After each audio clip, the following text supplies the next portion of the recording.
શીખ ધર્મના સંસ્થાપક ગુરુ નાનક દેવજીના 555માં પ્રકાશ પર્વ ગુરુ નાનક જયંતિની શ્રદ્ધા અને ભક્તિભાવ સાથે કચ્છમાં પણ ઉજવણી કરાઈ છે।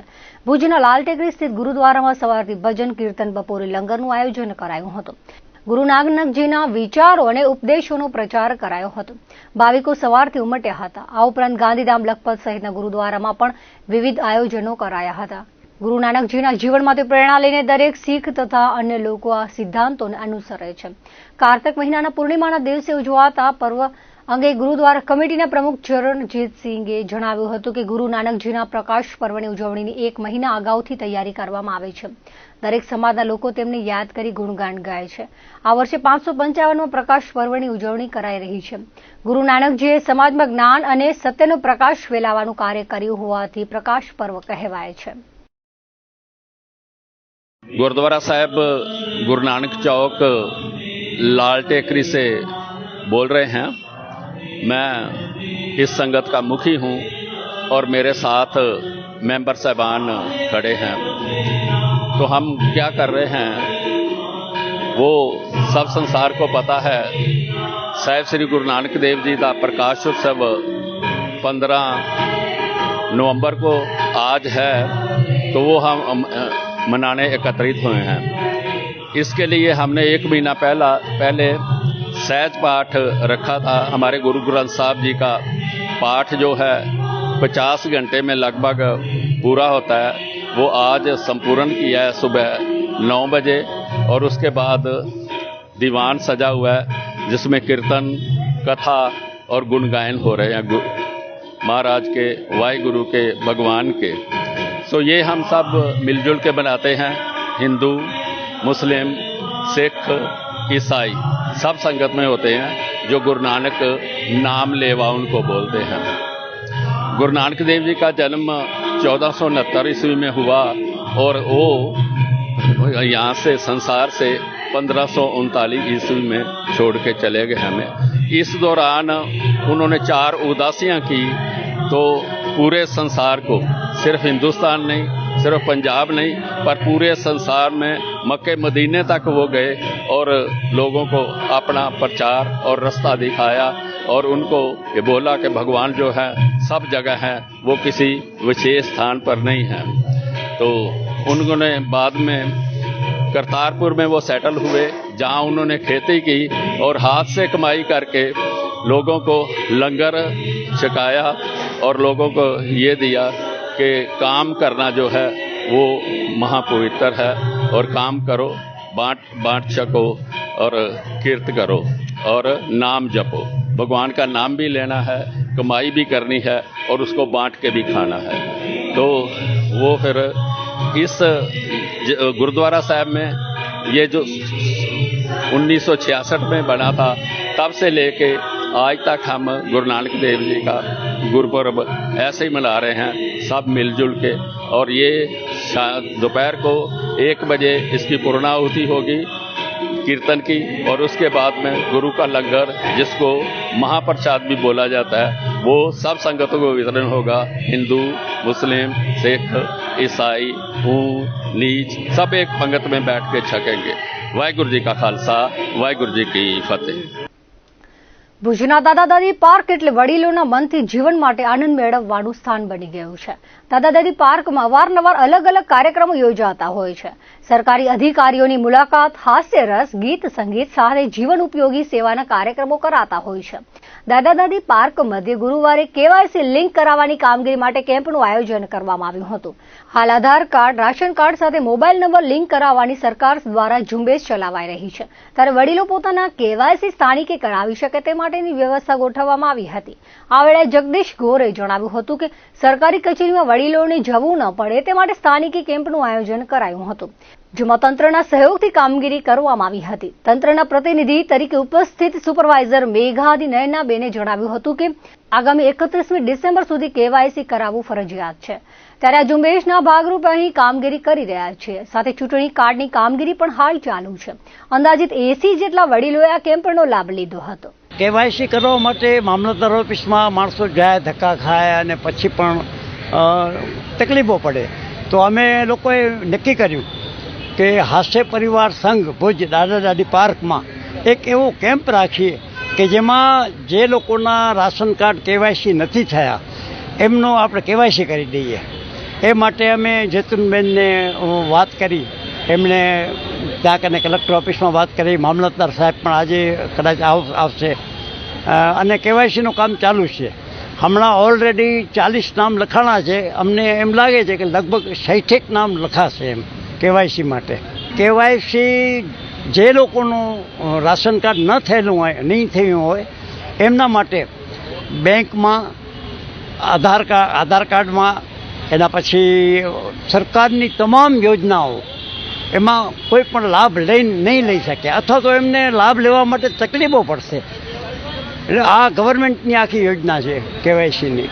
આજે અમે જે દાદા દાદી પાર્ક જે કેમ્પ છે કેવાયસી વિશે જે રાખવામાં આવ્યો છે એ કેમ્પનો હેતુ એક જ છે કે જે સિનિયર સિટીઝન છે કે જે લોકોને ખોટી રીતે હેરાનગતિ ન થાય તો એ આ દાદા દાદી પાર્કમાં જે પ્રમુખ જે છે એમને કેમ્પ રાખ્યો છે તો એના દ્વારા એ લોકોનું જે કેવાયસી છે એને અપડેટ થઈ જાય.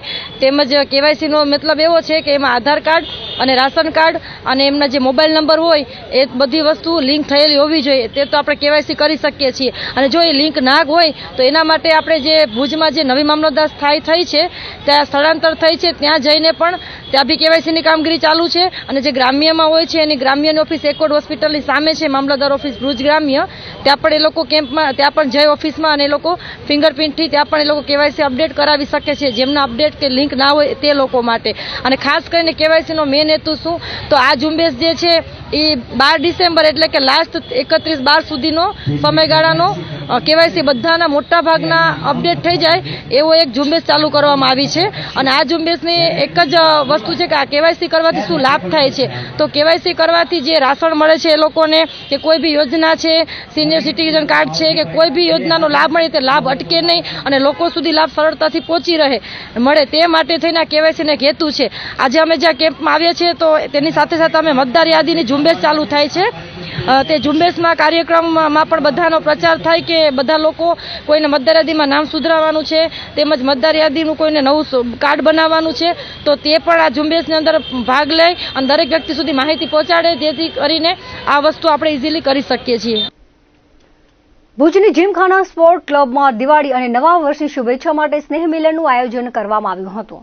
ભુજ જીમખાના સ્પોર્ટ ક્લબના પ્રમુખ પદે બહાદુર સિંહ જાડેજા વર્ષોથી સેવાઓ આપી રહ્યા છે. ઉપપ્રમુખ નવલસિંહ જાડેજા, જનરલ સેક્રેટરી મહેપતસિંહ રાઠોડની આગેવાનીમાં નૂતન વર્ષના સ્નેહ મિલનનું આયોજન કરવામાં આવ્યું હતું. સ્નેહ મિલનના ક્લબના પદાધિકારીઓ, સદસ્યો તેમજ વિશેષ આમંત્રિત મહેમાનો, રમતગમત સાથે જોડાયેલ યુવા વર્ગ, બાળકો સૌ ઉમંગભેર જોડાયા હતા. શહેર ખાતે 1951થી રમતગમતને પ્રોત્સાહન આપતું જીમખાના સ્પોર્ટ ક્લબની રચના કરવામાં આવી છે. ભુજના મધ્યસ્થાન સ્થિત ક્લબમાં lawn tennis, table tennis, carrom, chess જેવી અનેક રમતોને ખૂબ પ્રોત્સાહન આપવામાં આવે છે. અહીં રમતા ખેલાડી જિલ્લા અને રાજ્ય સ્તરે નામના મેળવી શક્યા છે. પૂર્વ ટેનિસ સેક્રેટરી પ્રેમજી રાઠોડે જણાવ્યું હતું કે જીમખાના સ્પોર્ટ ક્લબમાં તૈયાર થયેલા ખેલાડીઓ જિલ્લા અને રાજ્ય કક્ષાએ તો સારો દેખાવ કરે જ છે, સાથે રાષ્ટ્રીય સ્તરે પણ રમવા જાય છે. હાલમાં વિદેશમાં બહુ મોટું આયોજન થાય છે.